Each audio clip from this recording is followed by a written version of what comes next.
হাতের বোতলে লেখা জাতিগত নির্মূলকারী, গাজাবাসীকে এক নিমিষেই শেষ করে দিতে প্রস্তুত মার্কিন প্রেসিডেন্ট ডোনাল্ড ট্রাম্প। শনিবার এভাবেই ডোনাল্ড ট্রাম্পের মতো সেজে গাজা দখলের পরিকল্পনা ও ফিলিস্তিনিদের উচ্ছেদের প্রতিবাদ জানান বিক্ষোভকারীরা।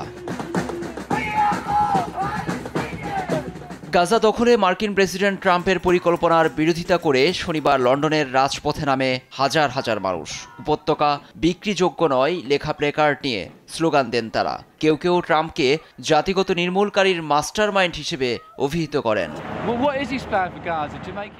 গাজা নিয়ে ট্রাম্পের পরিকল্পনা কি? এটাকে একটা বড় পর্যটন কেন্দ্র বানানো, যেখানে ফিলিস্তিনিদের জন্ম, সেখান থেকে উচ্ছেদ করে হোটেল মোটেল অবকাশ কেন্দ্র করে যা খুশি বানাতে চান তিনি। এসব একেবারেই হাস্যকর, বলার ভাষা হারিয়ে ফেলেছি। ট্রাম্প একটা নির্বোধ।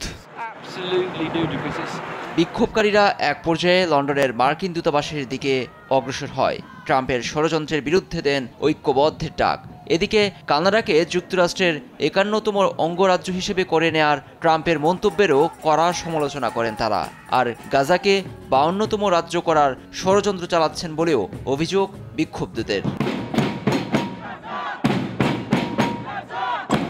একই দিন ফিলিস্তিনিপন্থীদের ডাকা বিক্ষোভকে কেন্দ্র করে উত্তাল ছিল আয়ারল্যান্ডের রাজধানী ডাবলিন। ইসরায়েলকে অস্ত্র সহায়তা দেয়া বন্ধ এবং ফিলিস্তিন স্বাধীন হোক এই স্লোগান সামনে রেখে পদযাত্রা করেন আন্দোলনকারীরা। শান্তিপূর্ণ এ আয়োজনে অংশ নেন কয়েক হাজার মানুষ। যোগ দেন আইরিশরাও। ক্ষমতা গ্রহণের কয়েক সপ্তাহের মাথায় ট্রাম্পের বিরুদ্ধে তৈরি হচ্ছে জনমত। লুৎফর কবির, নিউজ ডেস্ক, দেশ টিভি।